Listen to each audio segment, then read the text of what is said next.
Hello and welcome to the Juggling podcast, episode 70. Last time was 69, but I didn't make any jokes about it. Joining me like normal is Juliana. Hello, everyone. And this is our January podcast. I was away for all of the end of December and the beginning of January. 5-week work trip. Yes. So that was a lot. That's why we didn't do a podcast at the end of December, ready to do where we normally talk about the top 40 jugglers and things. This is now the first chance we've really had to talk about Yes. And as the juggling output for December, the top 40s was your juggling output. It was my juggling output. Yes. So yes, that's right. The last episode we did was what was it? The Flash 30 debrief, where I kind of wrapped up that project podcast wise. I was going to work on some other videos to sort of like get through the other videos that I had from last year, and I thought, no, what am I doing? No, I've already. That's the project is done. All the social media stuff that I wanted to do with that. I'm happy with that journey. Yeah. Again, the only updates now are like when I actually achieve something rather than when I'm working on something, and that's the big difference. Yes. It's going to be an achievement-based sharing thing, or when I've found some fun footage, like one of the club getting stuck in the wall, rather than trying to constantly stay on top of output of in that way. Yeah, rather than the grind. Yeah, so I don't want it to be a social media grind. I just want to work on some like other videos, longer form videos, and then make Instagram reel versions of like the longer form videos. So let's give that a go. Sounds like a good plan. So, first of all, I want to thank our Patreon supporters. So thank you very much to all of the people who support us at the more than $1 a month, which includes Marshall and Sid. Thank you very much. Chris, Floma, Matt, Hall, Joel, Hendrik, Bethany, Callie, Juliana. Thank you very much. You're still supporting me here. I do. There we go. Status27, Kathy, Michael, Yuli, Keith, Mark, Jeremy, David, Sam, who's a new supporter at that level. Yes, and then lots of other people like Tom and Pierre and Virgil and Rogelio, etc., who are supporting us at $1 per month. So I think we're about 60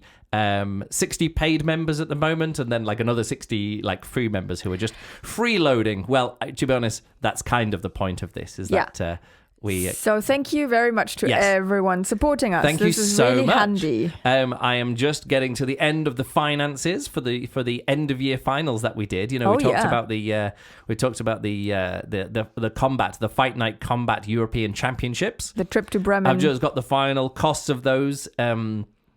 I'm just working out the budget, how much we got left. So there's a bit of travel money that I needed to do and some other bits and pieces. Cool. So that will cover it. So thank you very much to all of our Patreon supporters for helping that. Mm-hmm. Another thing that I want to say that I've been spending the money on is, of course, the music stuff that I'm using in all my videos. So that's another thing that Patreon is supporting and paying for. Hosting as well, website stuff too. Yeah. Very, very handy. And also at the moment, AI. I have a Claude AI account, and I talk to Claude, and Claude does all the work. So one of the things that I'm not sure if I announced it last time out on the podcast, was one of the projects that I was working on was a top 40 jugglers of the year website. I don't think I mentioned that in the last episode. Actually, I don't know. Not sure. Because I only got it working fully after that, on this last work trip that I finally got all the features done that I wanted to. Yes. And then finally announced it and published it in December. So, let's talk about this. The top 40 jugglers of the year, I ran it. And normally I've done this. I might have done the voting and stuff while I'm away on a work trip. Yeah.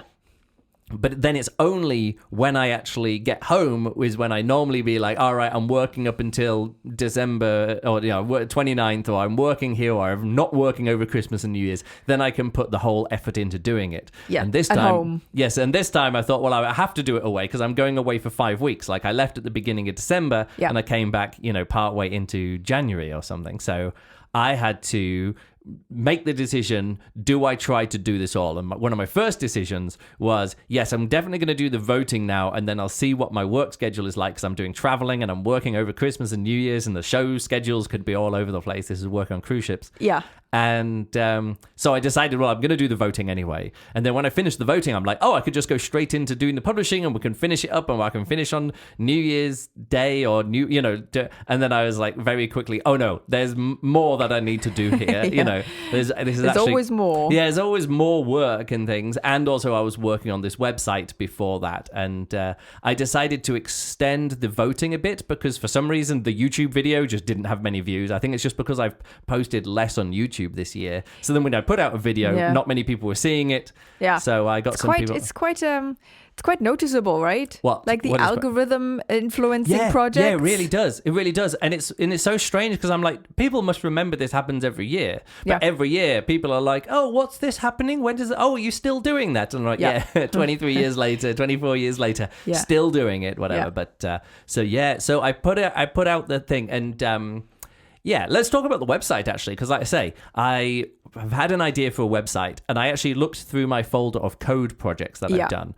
And over the years, I've done 3 previous Luke wants to make a database-based website or service or, just put the stuff into a database kind of thing. Yeah, and so make it to make all this big, like you have lots of data and you want to make it accessible for people outside of your Excel spreadsheets. And so I put previously 4 attempts at this and all I had to do was wait around about 12 years since my first attempt at making a website or a database-driven website service where just even as an internal tool, just a tool just for me to be able to look up this stuff and not all just to be in a spreadsheet, but actually to be in a database. And yes, it only took 12 years for artificial intelligence to catch up enough for me to, and this is exactly the same story that I told for the Fight Night Combat website. So I'm like, all I needed to do was rewrite 14,000 lines of code or 8,000, whatever it's going to be. Just like so much stuff. And I was always, I'm just not going to. I'm not going to touch it. Well, no, it's not. I put in 3 previous attempts and didn't do it. And now I was like, oh, right, I can actually just start structuring this from the ground up. So, and with the website, with the general website overhaul, the important for Fight Night, you mean? Yes, the Fight Night Combat website. The thing that made you have to do it was the external factors. It was just broken. You had to update it, and so what was like? Did the website coding situation then made you then do the? No, I just realized that I could make something something that's very simple. In other words, I only need the whole thing has one database, and I think 4 pages. One which is the homepage. Yeah. One which is a page for each year. One which is a page for each juggler. Yeah. And one which is just the video page, which just shows previous videos. That's it. Quite simple. That's it. Yeah. So it's not quite simple. It's actually very complicated. Of course. But it's a level that I could hold the entire project in my mind. And that's kind of what you have to do with these projects. Whenever you're doing a programming problem or I've done it before with video game design or even writing a novel or any big creation, you have to be able to hold the full problem space in your head at the same time. And luckily, I'm someone who can do that. Lots of people can't do that. Yeah. They'll have one problem solved and they'll do that and then they'll move on to another problem. Whereas when you're coming to designing systems like websites and full movie scripts, we were just watching that thing about people making the movie. Those people had all of the problems that the movie was solving in their head at the same time, which is insane for a full movie. But that's why, great directors and script writers can do that. Yeah, you need that. I can do that kind of thing with, smaller projects like websites, which only have 5 pages. But even that is sort of you're bumping up the edge of what does this page do again? If you're having to think that,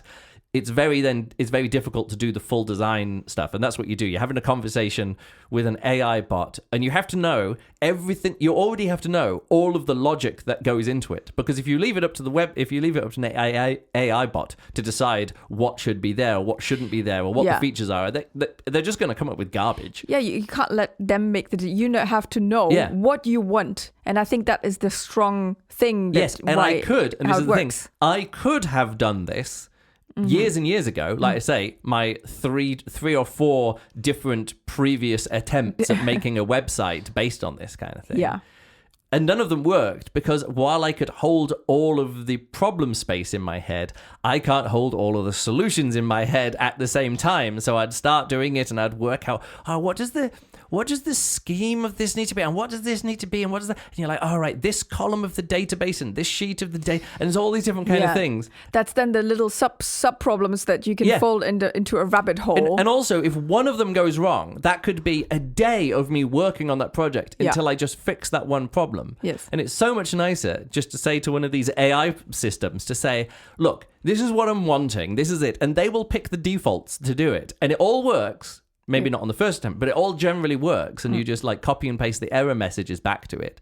And then once it's working, you can say, all right, actually what I need is this thing. And then I'm like, oh, okay, so I need to, if I bring in the name dictionary, this needs to be, and there needs to be, okay, I've always just done the first one there is the default one. But if it's doing something alphabetically, it's going to rearrange the different spellings into an alphabetical. So I can't rely on the first one always being the default name, because in my head, that's how I've always done it. Yeah. But then it's not always being sorted alphabetically. Yeah. So you need to then also adapt your solutions or how you think it is supposed to appear. Yeah. So anyway, it was a fun project, and I worked, this time about 3 weeks on this project, on the website project in total, to get it working. And if that was just me doing that all, I could have done it in 3 weeks. After also spending 3 months learning all the technology behind it. And then I could have spent 3 weeks and done it myself. And this time I could just do the fun bit, which is just doing the actual design work and what is the problem that I'm trying to solve. Yeah. And me not having to learn all the web technologies behind it, which is super much more handy for me not having to learn all the web technologies. Is that vibe coding? It's I'm not quite sure what the current definition of vibe coding is. I think of it as I'm designing and project managing, and it's like having, it's like having lots of interns coding, or lots of like junior programmers doing the programming. Yeah. But again, I don't think it's vibe coding because, well, maybe it is vibe coding, but it feels like that's more like, I'll just describe this and see what comes back. And, that's good enough. No, but I think when you get really getting down into the weeds of it, I like the idea of thinking of you as the project manager, and you know what's gonna happen, and then you have lots of little. So while it could be vibe coding, it could maybe that is what the definition of vibe coding is. I'm not vibe project managing. I'm specifically doing the managing. I'm specifically doing the designing and problem solving and creative selection that's needed for product design and product managing. Yeah.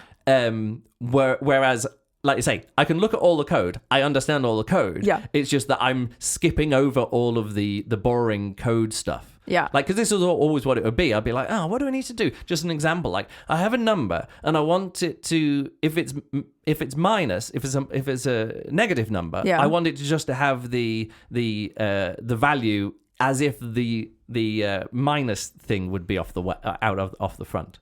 So if it's -2, I just want it to say 2.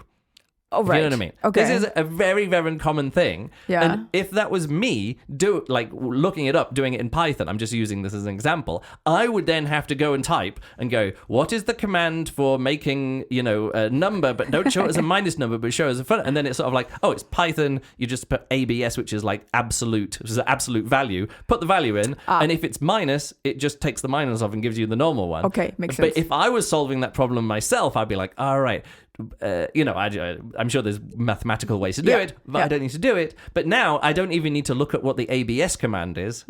I can just say, I probably don't even need to be in that situation. Give this code to me. Yeah, I'd just be saying, like I said, because when I said before, I was like, I need to find a file. What was it? That one problem. I was like, I want to find a file in this folder of 40. There's like 4,000 videos in this folder. I need to find one which doesn't have this name. And I was like opening it up, and I was like, you look in the Finder column, and you're like, find, like, and then you get these extra things, and it's sort of like name contains. And I was like, I can't do it name contains because I want the one which it doesn't contain. And there's not a negative operator in, Mac OS Finder to say if the name doesn't contain this, show it to me. Is it? I don't know. No, there isn't might one. be. There Okay. isn't one. So you just saw me say to Claude, write me a standalone script which finds a file in a folder which does this. Yeah. Give me this needs to be the argument. The folder needs to be the argument. I can run it from anywhere. I'll give you an argument as a folder and give me the output in a list. Yeah. And you saw me do it. I wrote it. I put it in. It was honestly less than a minute. In other words, less time than it would take for me to give this. Anyway, I don't want to be talking about AI all the time. I'm just saying thank you very much to all the Patreon supporters for funding. At the moment, I'm considering this a juggling expense because I'm working on juggling projects with this kind of thing. Yeah, it makes sense. I mean, it does also make sense for you to do it because coding isn't your main job. No, it isn't. So but making stuff for the juggling community is. As the project manager. Yeah. So it's a good use for that. So weirdly enough, as it came down to the top 40 jugglers this year, that became like one of the main creative things that I did is to have a website because I made a way of so as I was updating the countdown, the page itself would update as it goes along. Of the current year top 40s. So people could see what the current year is of the top 40 jugglers. So I'll now click on that page on the website here. So all the voting started, all the votes came in. I extended the voting a bit more and announced the website to kind of get people hyped up for it. Yeah. In the end, Spencer Androli, #1 juggler of the year. Again, welcome back to the top, Spencer, with 147 votes, which is around about average for the last few years. There have been a few years previously, like last year was 136. So Kaito got a few less votes last year, but still came out ahead. Yeah. But it's a typical amount of votes. Well, I'd say typical, but again, it goes up and down. Last time, Spencer got almost 200 votes. Yeah. Delaney got fewer votes than that. So as it goes backwards and forwards, the votes go up and down. Yeah. 2020 was one of the more recent big high and this years. is just the votes of the #1 got of the #1 and not the overall. Overall it goes up and down. In fact, actually I did just bring up the page here as well, so I can just as an overall thing, total voters were 434 people voted in total, casting 3,134 individual votes. So some people voted for fewer. And then on top of that, there was quite a few discarded voters. So 55 of the people had their votes discarded of the counted for vote stuffing and stuff. So in the end, it was about 379 people voted in the top 40 jugglers this year. Yeah. So that's how many people had their votes counted. That's pretty good. Yeah. It is pretty good. I think that's pretty good. To be honest, I would love it to be more than that. And obviously. So let's talk a little bit about this. This year, again, I think it was a pretty good like representation, culturally diverse, nationality-wise, I think it was pretty good. Yeah. You got people in the top from, there's Americans, German, Japanese, another American. US American in this case. Yeah. So, United States jugglers, French, Czech, Israeli, where's that from? Argentina, Chile, So I think it's a pretty good mix. I would still love for them to be a bit more diversity in this way, but again, what's happened now is Japanese people have realized that if they vote for Japanese people, you'll always have a few random Japanese people in the chart. That's how that stuff works generally. I think there are fewer women jugglers and non-male jugglers, if we want to put it that way. What's the ratio this year?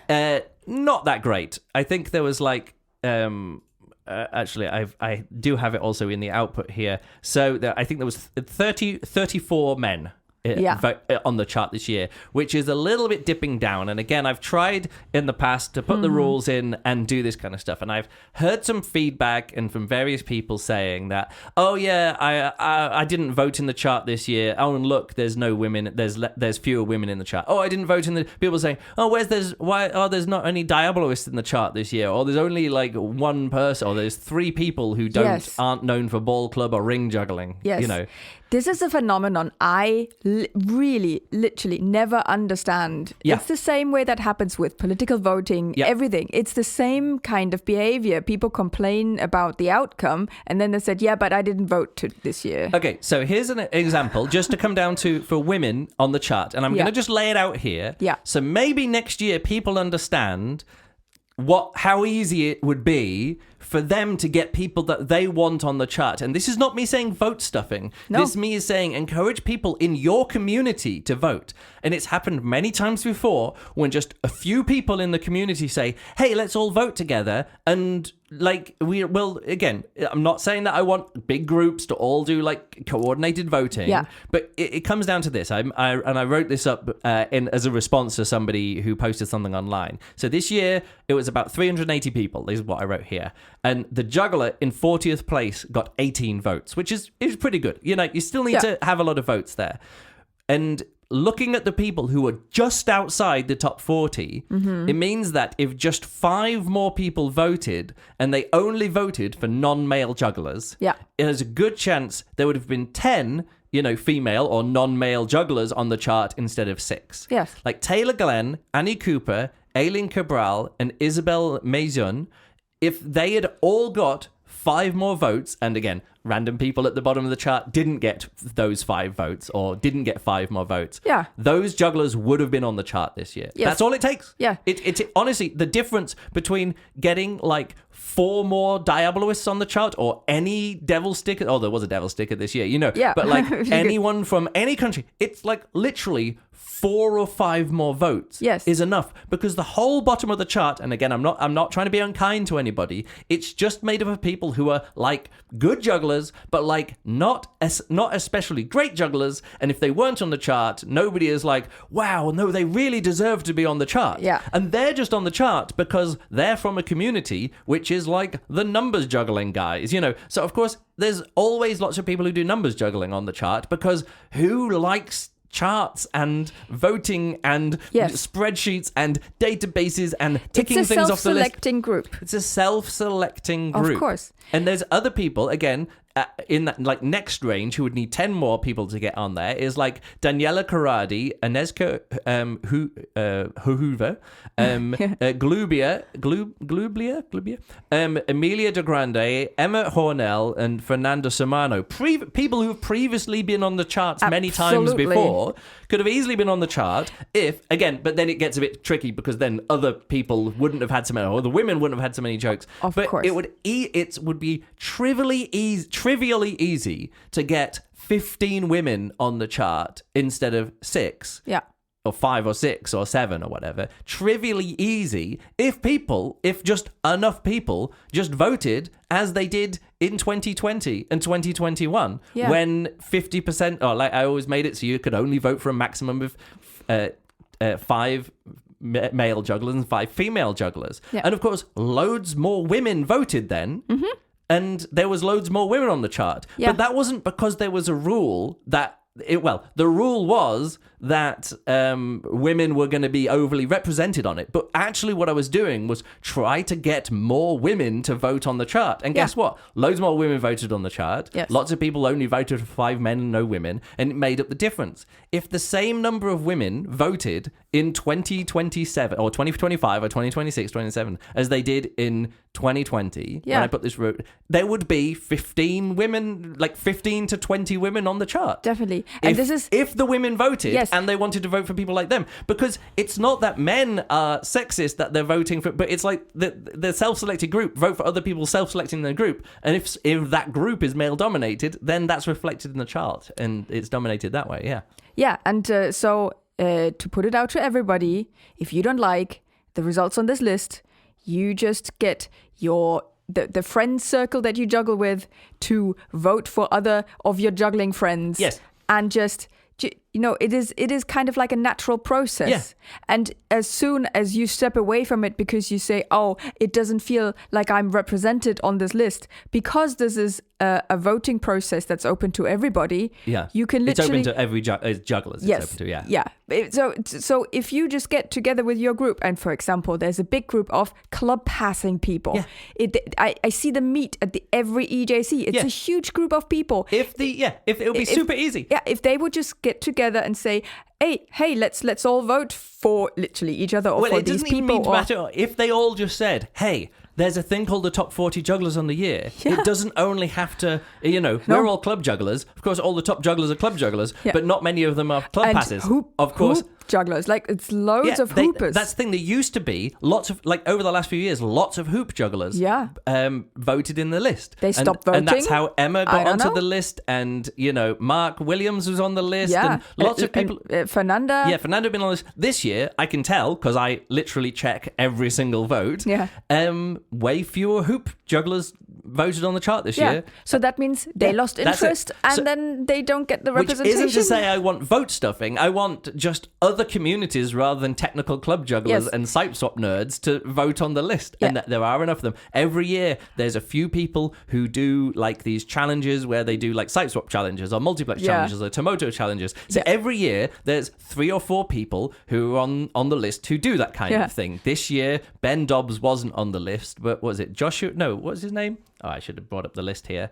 I forgot. Where I can bring it up here. This year, that person was represented by Gideon Elson. Yeah. So Gideon was on the list this year as a representative of like ball juggler does patterns, turn. Tomoto kind of stuff. And previously it's been, is it Caitlin who does the Caitlin? Anyway, Kaylin. that juggle girl, whatever her name is. Yeah.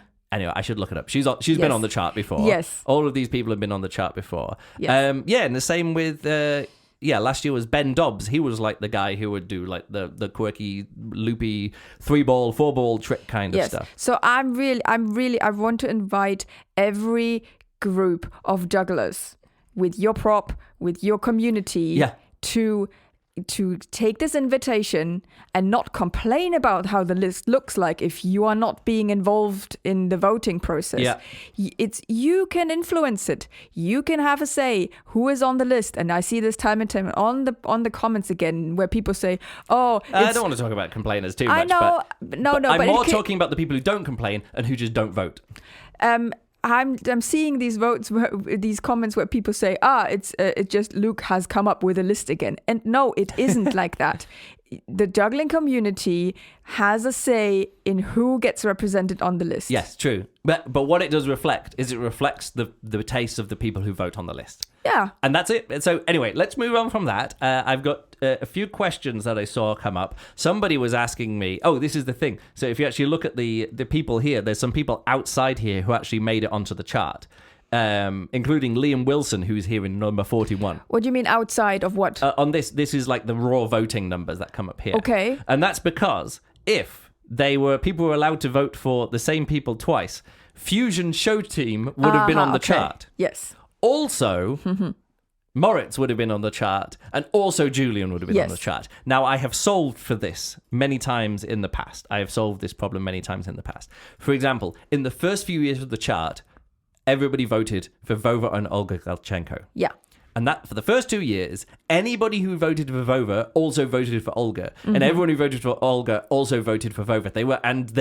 People would also list 9 other jugglers. Yeah. You know what I mean? So they were combined, and then there was like this inflection point, and then lots of people voted for Vova and also voted for Olga. Other people just voted for Olga. Other people voted just for Vova. Yeah. And suddenly they were split apart into 2. This has happened before when people have voted for Sean Gandini and other people have voted for the Gandini Juggling Project. Yes. Jonglissimo, and some people have voted for Jonglissimo and other people have voted for Manuel Mitesh and Christoph Mitesh and other Jonglissimo people. Yeah. Daniel and Dominic. Some people voted Daniel and Dominic as a unit, and other people voted, first Individual, Daniel and the other Dominic. Other people get the shoe, and then other people Florian and whatever it's going to be. We like have had Jochen and Florian. these things come up in the past. Just so you know, again, this is not for anyone to take advantage of this, but what normally happens is that if more people vote for the combined group of jugglers, they get combined into one, and then the votes for individuals are combined together,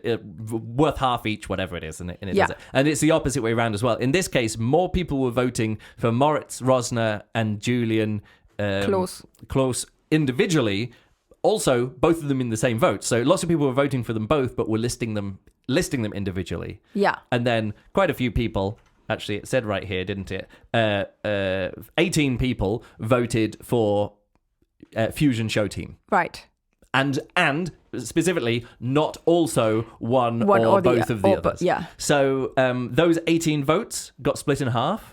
Moritz got 9 and Julian got 9, which is enough, actually, to make the difference between Moritz Rosner being number 2 or being number 3. Right. So those votes did actually count in the end and did mean something in the end. Yeah, and it would have been enough for Julian to get from, 16 to 10 or whatever it is. So it did make a difference, but this is not me just like freestyling the rules. This is the kind of processes that I have in place, lots of things with tie breaks and lots of other things that I've... So these decisions have been established in the past. They are literally established in like 2005 when I had to decide, do I count Vova and Olga votes separately or together? That kind of just like logical way of thinking it through, what's the most fair way of doing it, making sure everybody's vote counts and no votes are wasted.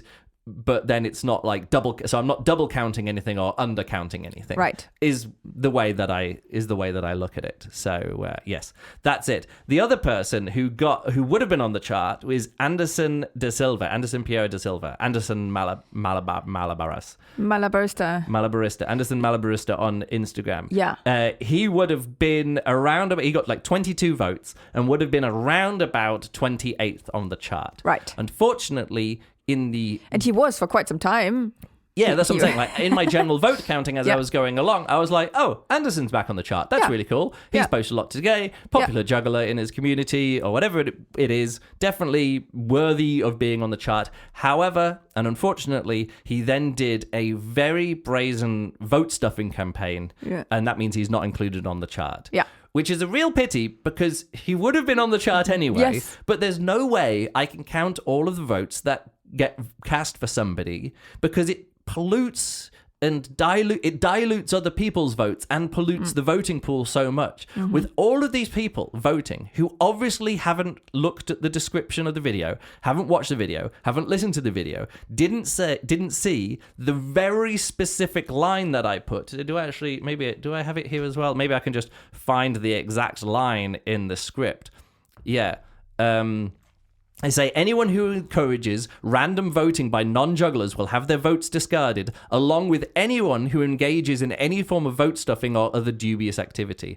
I have infinite patience and care enough to check every single vote, but please make it easy for me by going along with the community spirit of this poll. Unfortunately, Anderson didn't go along with the community spirit of the poll, did make it difficult for me to check every single vote. And then it's too difficult for me to go, like, I could tell the point in time where he started his vote stuffing campaign very clearly. So any vote that he got after that was completely discarded. But then I was like, other people genuinely voted for him. I'm going to leave those votes in place. But their votes for him are now no longer counted because it's too difficult. Like, it's impossible for me to then reward somebody for voting by just putting up with it. So it's really tricky. And this has happened quite a few times now. Yeah. And it is a real pity because it just means anyone who voted for Anderson da Silva after the point where he started to vote stuffing, there could have been genuine votes in there. Yeah. And it's too difficult for me to tell. It is so much work. I determined that, the 22 people who voted for him before that were probably, as far as I could tell, genuine voters, which would have been enough to get him on the chart. And then, 45, he got 45 other people to vote for him who weren't genuinely voting for him. And 45 more people is enough to jump from, 28 on the chart to like 7th on the chart or whatever it is. And maybe that's happened before, but it's just not the vibe that I'm wanting on the chart here. Yeah. So yes, unfortunately, he would have been on the chart except by his own actions, which is I just care enough that I'm not going to let people I don't want it to become a who can do vote stuffing exercise, which is a weird balance because I said, hey, everyone should vote for their people, like encourage their own community to vote. But that's the point. I want the chart to be reflective of juggling communities rather than fan bases or follow accounts of individual jugglers. People who are outside of the community who just want to support this one person. And not... No, they don't even want to support the person. Oh, okay. That's the thing. You could tell they were told, go and vote on this. Yeah. It's like, yes, that is a form of support. And also, but if they would have, or if everybody would have listened carefully to what you're saying, is that they would then realize that they would then actually do a disservice to that person by doing that. Because you're literally saying and that's the what's happening. What's happening is one person, in fact, there was 2 other people who tried doing vote stuffing, but I caught them early and it wasn't sustained all the way through. So it wasn't like a massive pain all the way through. Yeah. It's more like that if somebody doesn't care enough about the top 40 jugglers of the year to watch all the way through the video or even understand what they're voting on or care what they're voting on, those aren't the people who should be voting. Yeah. So that's a big difference between saying, hey, everyone, all of my followers, go vote in this top 40 jugglers poll. And people are like, what's this? And then they go there and go, oh, that's cool. I know the names of 10 jugglers. I can take part here. Yeah. And what happens with some of these vote stuffing is that there is a very set list, sort of like vote, for example, like this. And then all of the people who don't care enough just copy and paste that over and over. And I kind of don't want to give away all of the really strong signals that I get from vote stuffing campaigns. But yeah, that's just not what it is. All right, then, let's move on to my next point, 34 minutes in. Which is fine. I've got like 2 more points to get to, which is the actual rundown. I really enjoyed making all the videos. Yeah. I made almost all of the... What I did is, in the end, I made the final video first, is what I did. Yeah.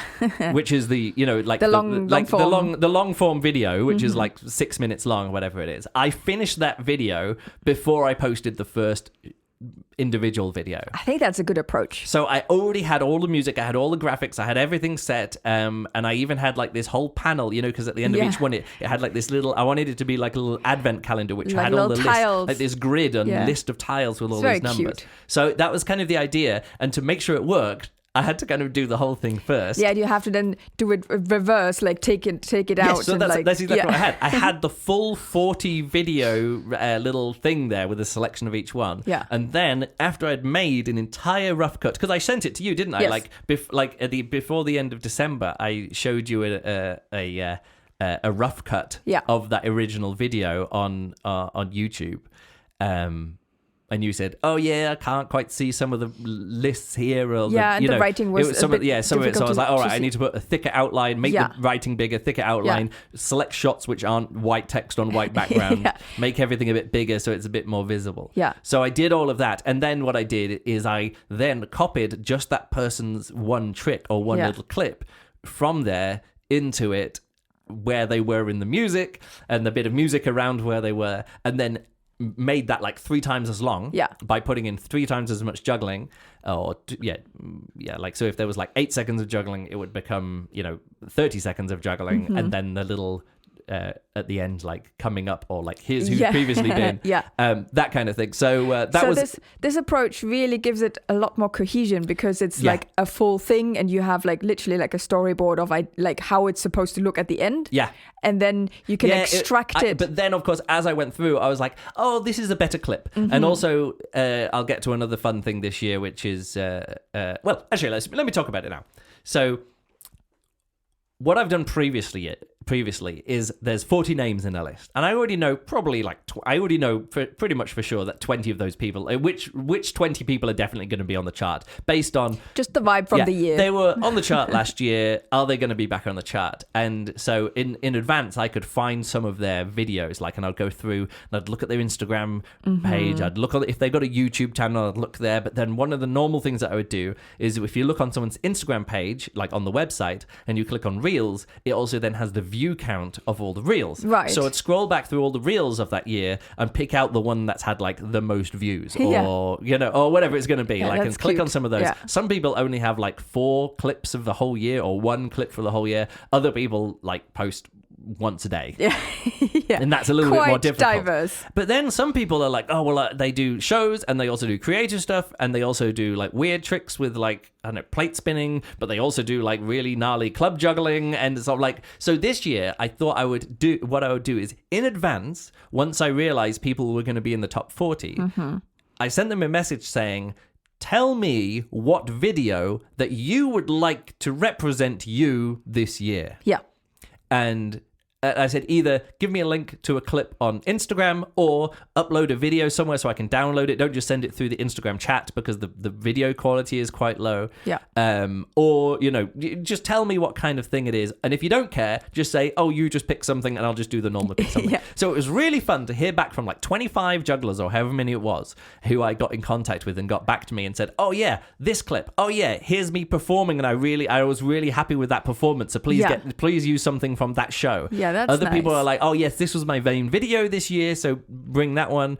Other people were like, oh yeah, like Kellen Quinn was like, oh, I like this, 9 Club Flash, but he also wanted me to include something with him doing plate spinning on the top of his head with a stick sticking out like that. I was like, all right, whatever. Awesome. Other, like Delaney said, oh, I want the clip of me juggling 7 clubs on top of a mountain. Yeah, that's big cool. shot. And also, I want the 8-ring pancakes. And then I found some, and she said, and some other clips from the Throw Like a Girl, section at the end of her documentary. Yeah. So I got something from that. Yeah. So lots of it. And then it's really funny because then I see the comments saying, wow, I can't believe this you just put this person's clip in here. And I was like, and some people I replied to say, yeah, I actually asked them what videos they wanted to represent them this year. Yeah. And they said, please, and they sent me a list and this was on the list. So that's what gets in. So it was quite funny to see some of the response. I didn't make that public. It was just for me, and not to make my job easier, but to kind of pre-mention to people, hey, you're on the chart this year. Or it's very likely, thankfully, the person who I was unsure, I asked people who were I knew would be high up, and then one person I asked, and as the votes came in, he was dropping further and further down the chart. I was like, oh no, I told him he was probably going to be on the chart this year. But I actually, because I was just copying and pasting the same message, I'll say, votes aren't finalized, but it looks like you're going to be on the chart this year. Send me some clips. Yeah. So yeah, it was really fun to get clips. And then the people who didn't know they were going to be on the chart, or the new entries on the chart, which I will now look for by bringing them up here. So people who are new on the chart this year: Liam Wilson, Florian, happy about that. Florian Langer. That's cool. Oh yeah, I think some of these. Yeah, I think actually some of these I did, even though there were new entries on the chart. I think some of these I pre-asked for videos as well. Yuri Quiterio. Yep. Leonard Pupo. Yeah. Yes. Tanyao on two Japanese jugglers. Yeah. Gideon Elson and Julian Close. I think I asked some of those people. No, I remember, because I was looking on Instagram to find stuff from Florian and I couldn't find anything. I was like, well, let me check his YouTube, and I was like, oh yeah, he put out a full video of stuff, and much better quality on than Instagram. Instagram clips, some of them are just so bad quality because it's all based on all the compression. Well, it's not that. It's what video is uploaded. If it's only 420 or 720, that's what I get. Yeah. And then I download some stuff from Instagram. It's 4K HDR, and I'm like, wow, this is amazing. From YouTube. So yeah, on YouTube, Yes. yeah. And then other people sent me some stuff. So I asked Moritz for some Fusion Show Team stuff and stuff for him. And I was like, oh, and send me some clips from Julian as well, because he's going to be there. So it was fun to get some, he sent me the unedited video of him getting the 8 Club World Record. And I was like, well, wow, that's easy. nice. That's handy. Yeah. Same with, I think...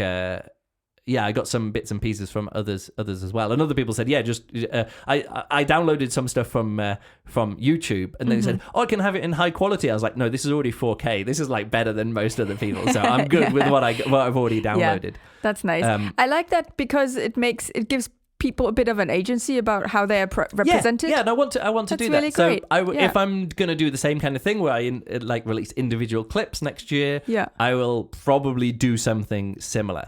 However, and this is the thing for next year, and some people have already messaged me, already knowing what kind of thing I might do. Now that I have all this data in a database, next year, I hopefully plan to do a little bit more data... what do you call it? Experimentation? Well, no, what's the name of it when you data representation data art? analytics. No, what is it?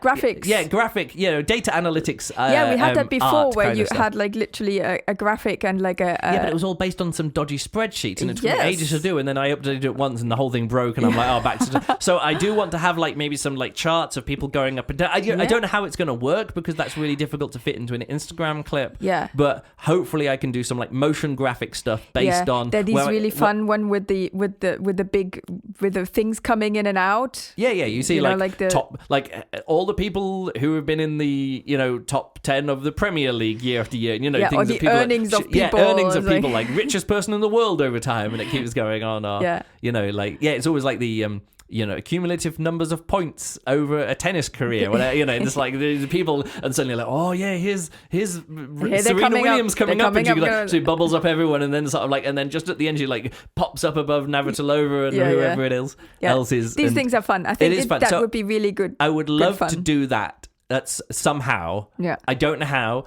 But I have a year to experiment with. Sounds good. So anyway, I think that's it. Oh, just to talk a little bit more about the actual the actual results here. Good to see Spencer Androli back at the top. Yep. Well deserved for him. Moritz is killing it. Kaito, so it's very like club juggling heavy at the top there with Delaney. Bo, congratulations, Bo, for being our top non-club juggler. Awesome. Amazing stuff. Again, Delaney and Spencer also do non-club stuff in their show, but again, but also club juggling. So let's scroll down. Highest new entry was Julian from Moritz and Julian from Fusion, 0 to what? Fusion Sochi. Last year very few votes. Oh, what was he? No, he's 10th. From 0 to 10th. That's pretty impressive. Or from 100 to 10th. Actually, I could probably check how many votes he got last year, but haven't done it this way. So let me scroll down. Daniel Lysenko on the chart. Liam Wilson, new entry. Oh yeah, and then the people who dropped out from the chart. Weirdly enough, our podium placements from last year. Amaran Rosval was number 2 last year, and this year he got very few votes. Wow. Because last year he put out this full-length juggling video. Yeah. Really, everyone was excited about it. So he put out one video, which was like 50 minutes long. Last year, Masahiro Takahashi also put out one video, and it was like 20 seconds long, but it was the world record of 7 club back crosses. And based on that, and also coming to the EJC and performing there and generally being awesome, he was 3rd last year, and he's off the chart. Yeah, and then the next was Emma Hornell and Salvo Stasi and other people off the chart as well. So, but I just wanted to mention that last year's number 2 and 3 not on the chart. Yeah, and the other jugglers who were more consistent with their, output this year. Again, nothing wrong with Amaran, but again, there was a reason why he got to number 2 last year. Yeah. And that is that amount of juggling video isn't really sustainable. Even Wes Peden can't be putting out yearly 40-minute creative club juggling masterpieces or creative juggling masterpieces. Yeah. But anyway, any sort of exposure to the juggling scene, and obviously especially online, especially Instagram, will help you with it. But also turning up at festivals, giving workshops. Yeah, being at juggling conventions. Oh, really is very helpful. Like Spencer came along to the EJC this year. He didn't perform, but he took part and won most of the competitions, didn't he? Yeah. I guess not the WGF, but he won the numbers juggling and the other juggling and whatever. He was doing really well there. And it's really fun. Yeah, and if people meet you and see you, they will remember you and they will see you as their favorite juggler of the year. Do you remember who you voted for, or is it not? That's not important. You know what? Since let me actually look it up. For a few years now, I actually have a list. I started that list in 2020. Oh, and since then you've got an ongoing. I have a note with ongoing who I voted for in the last 5 years, and so yes, I have my list right here in front of me, and I still vote 50-50. I vote for five men and five. I don't think I did that this year. No, I voted for 6 men. I just like the idea. It helps me a lot. No, come on, you got to read out who you voted for. I'm interested. All right, okay. I voted for Katrin Wagner. Yep. Bo. Yep. Daniela or Dani. Yep. Artu Latinen, Luke Burridge. Wow. Up until when you said Luke Burridge, we have the same people who were voting for. Well. Okay, carry on. Ayur Sandoval. Okay, because I really liked his club juggling video. Really a lot of fun. Mark Williams. Right. Famanda Sumano. Right. Agnieszka Hurova. For the numbers juggling. I voted for her last year, I didn't this year. Very, very good stuff. And Lisa von Brackel. Oh yeah, I voted for Lisa too. Because I like her creative. Yeah, but we saw her solo show. Well, it's not technically a solo show. We saw her in Potsdam this year, which was good to see her.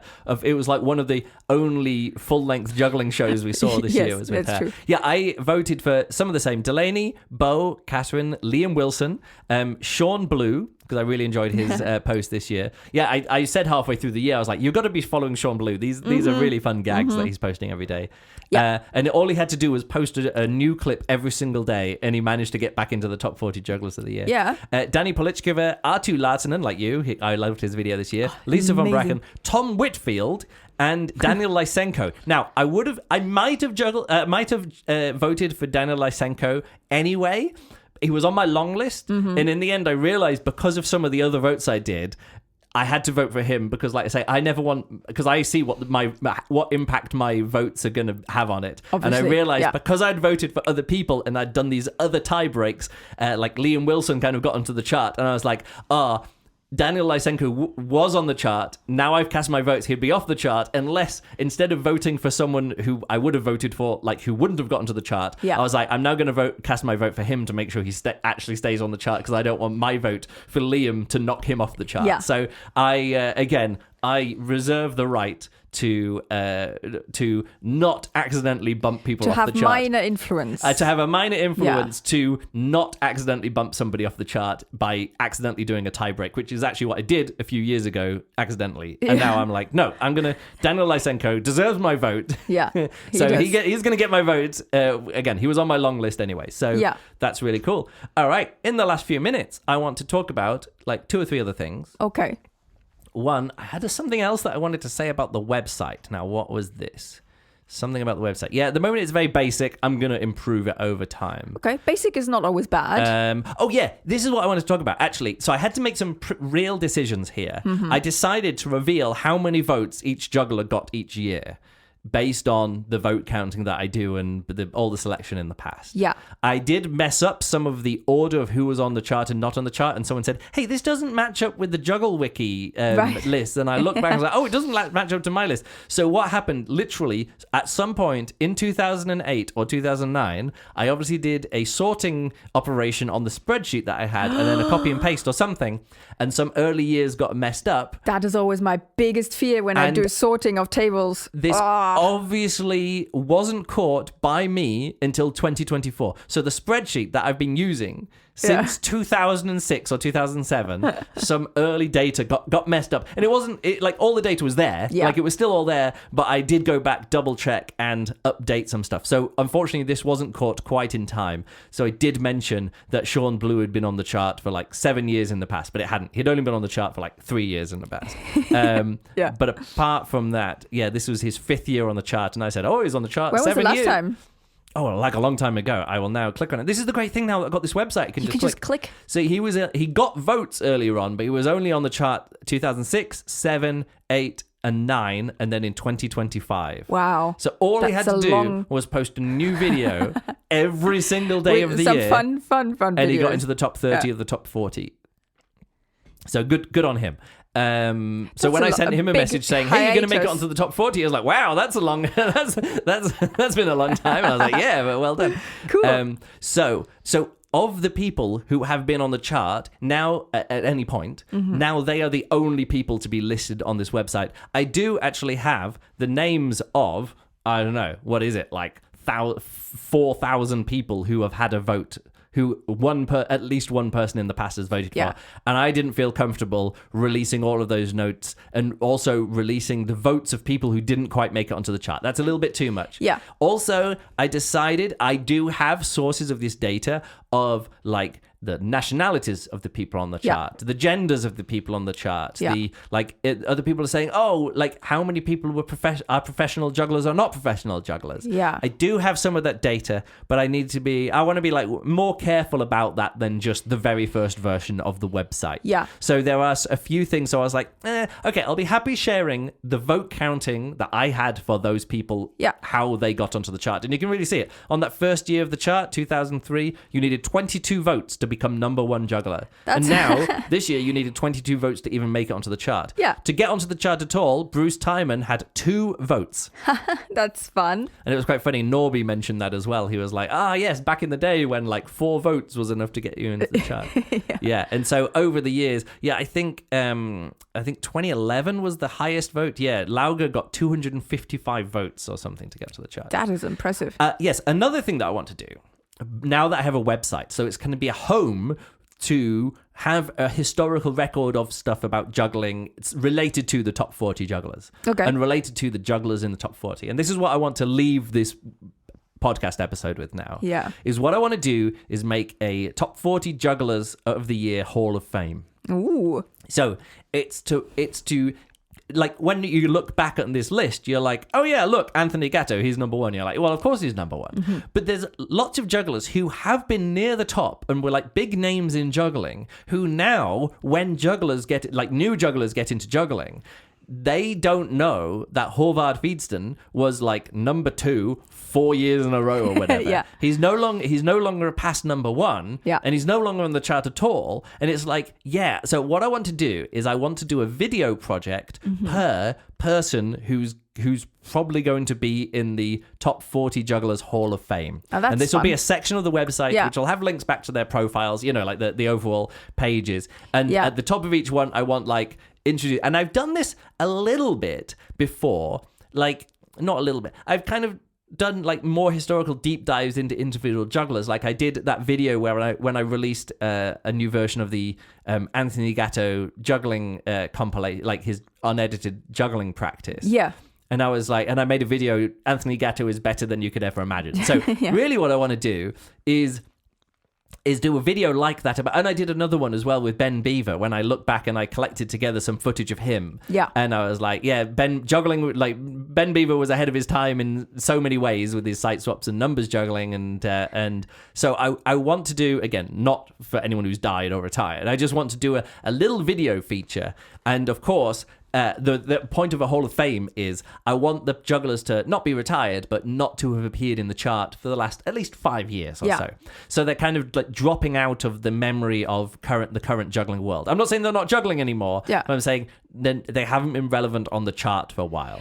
And that's what general Halls of Fame do. It's sort of like for people who've retired or for people like in sporting events, it's sort of like only now or this year coming up is Federer going to be in the Hall of Fame. It's like, well, he should have been in the Hall of Fame ages ago. It's like, yes, but you have to wait until someone's complete career is finished. Yes. And then you can vote for people to be on the in the Hall of Fame. And I also like that idea because, of course, anybody now can go through and look back literally to 2003.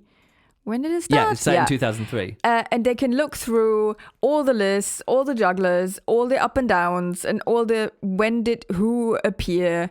But that is quite some work. And if you extract that important information about people who once were really at the top, who were very popular in those years or at the time, it also helps people to discover some fun things. So that's the thing. Like, for example, the first criteria is if anyone who's been at number 1, they're going to go in the Hall of Fame if they haven't been in number 1, if they haven't been on the chart for the last 5 years. So it's really easy. Like Anthony Gatto, Jason Garfield, Thomas Dietz, Wes Peden, Lauge Benjaminson, Ofek Sneer. Those guys are all there in the Hall of Fame. The next ones, it's like people who are like the constant threats for number 1 who didn't make it. So you have to be at number 2 or 3 multiple years but now not be on the chart at all. So Håvard Fiedsten, he was second 4 times, third 2 times, and hasn't been on the chart since 2020. Aww. Vovek Alchenko, he was second twice, third 4 times, and then he was dropped. I say dropped, that's when he left the chart in 2013. Yeah. Tony Pezzo, he was third 4 times. Olga Galchenko was third twice. Again, once with Vovek Alchenko. Yeah. So they kind of share, in the way they kind of share their place on the Hall of Fame, but they will be individual. Doug Sayers was third and twice, and then hasn't been on the chart since 2014. Yeah. And then more moderner would be Zach McAllister. He was second 1 time and third 1 time, wasn't on the chart. And Taylor Glenn was second twice. But Zach was on the chart this year. Yeah, no? sorry, yes. He's not been dropped yet, is what I meant. And then Taylor Glenn. It's not his time yet. Yeah, Zach and Taylor not there yet as well. And then there's another category which would be.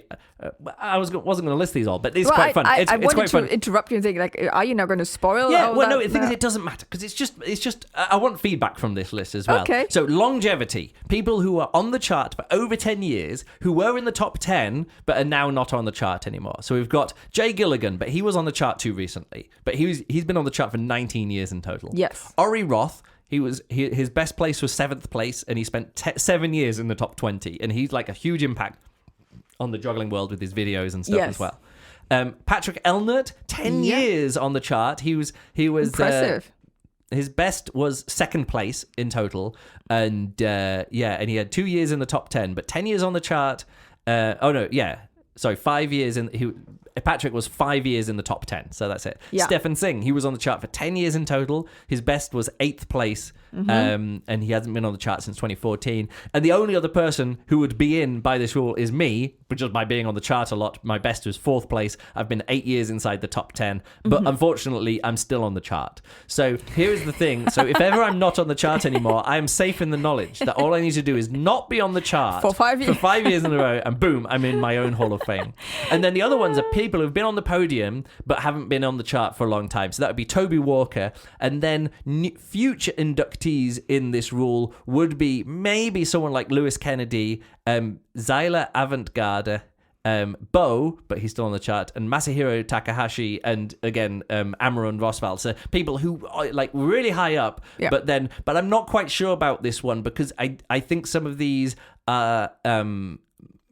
we'd have to vote on these ones. Some of them are like don't even need to vote. Like if you've been former number one, don't need to vote. That next category of like constant threats, they're all in. But then as it gets down, like who are people? So some of these I don't think would be able to get into the Hall of Fame. Maybe not quite yet. No, also not at all. I think Zyla Avantgarde was such a phenomenon for like 1 year. But again, maybe that makes that special, like having the shooting. It isn't, because that's not what a Hall of Fame is. That is not it. It's sort of like she had sort of like 2 breakout videos. And it just sort of like all happened there, and everyone was in lockdown, and everyone was like, "Oh, this is really maybe cool." then have another category for the shooting stars. Yes, but that's not what the Hall of Fame is. You know, it's not. I agree. Like in the Baseball Hall of Fame, if you win a World Series, you don't automatically get into the Hall of Fame. It has to be more than that. You know, Yes. It can't just be like, "Oh yeah, you got a 3rd place." It's like just because you got 3rd place in the Olympics 1 year, you're not in the whatever Hall of Fame. It has to be like the whole point is that it has to be like a sustained period. If not a sustained period, then like a uniquely high point. Right. But we already have uniquely high points, which is the people who've been number one for 1 year. So that's what I wanted to say. And as I was looking back through, I realized that, you know what I was saying before about trying not to put in too much work into the top 40 and getting burnt out. Yes. I realized that in the past, when I was treating it more of like, oh, this is something that I do for me, I did get burnt out. Yeah. Even like the top 40 where I do a rap where like, you know, up, down, in or out, like the next line is who gives a shit, because like I was like, well, I don't want to care about it, you know, and then I did that, and then the next year like even more people voting, it was even bigger, and there was even more pressure, and then I did like this joke meme video which I thought was fun, and then Lauger is like, the video for him is like 4 seconds long because I just like gave everyone like 3 frames of it and go through it. I was like, all right, I want to fix that. And also the earliest videos that I posted was back before like you could even upload like 480p videos and stuff. So I have all the footage from some of these early years, and I want to, like I've done previously, like I redid with some of the some of these other ones. Was to 2014 or something. Or whatever it is, like where I've been like, we messed up there. This is a chance to fix it. Yeah. Here the sounds and the images, and it was about sounds, and the titles were on YouTube. What was it, like the annotations came up with the names, but then YouTube got rid of the annotations. I'm like, well, this video doesn't work anymore. It's all gone. Yeah. So I will be going back through hopefully this year and like updating some of these videos to be a little bit clearer, a little bit more representative, and a little bit more modern, but still using the same footage that I did back then with the same jugglers in the same list, but just making it a bit clearer. And this Hall of Fame is to kind of fill in the gaps of from that time before I was making videos. Yeah. Like a lot of these people got to number one and then weren't on the chart anymore, and then haven't really been featured in any of the full videos, like really showcasing what they could do. Once the format was established. Yeah, once I was like, oh, this is a video thing. And then I was like, oh, this is an Instagram thing. Oh, this is a community thing. All of these different kind of things come together. Yeah. And I want to, and that's why I'm saying that, like, it gives me a chance to go back and not like I'm not like fixing the chart. I'm just sort of like going, all right, if you're interested in what juggling was like back then, here is the quick, like, here is the fun edit of this, and some of them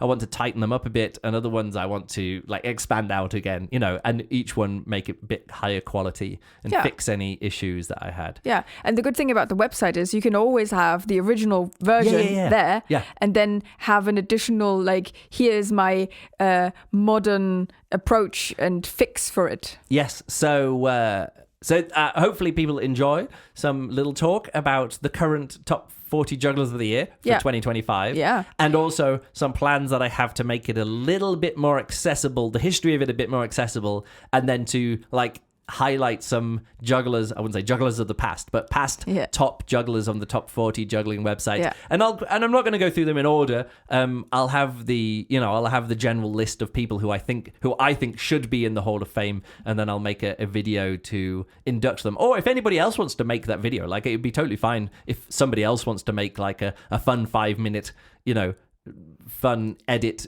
about, I don't know, Ofek. Although I could just like repost one of his videos or just share one of his videos again. Yeah. Some of these people do have enough videos of their own that I can just link to them. So if people have feedback or ideas for website or projects, keep sending in the ideas for the website, because again, I kind of worked on that, and then since then I've worked on other coding and website projects.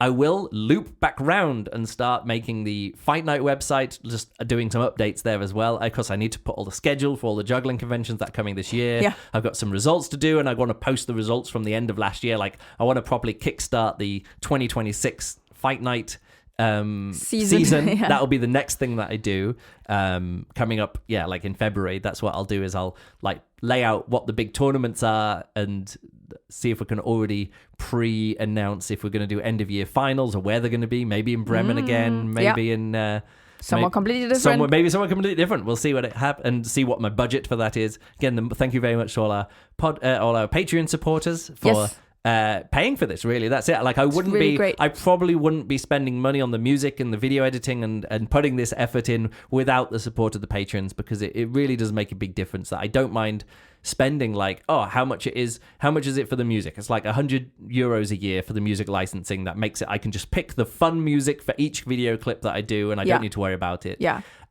Same with this Claude Code stuff, same with the website hosting. It's sort of like, oh, right, that's just covered. Like, I don't have to worry about that.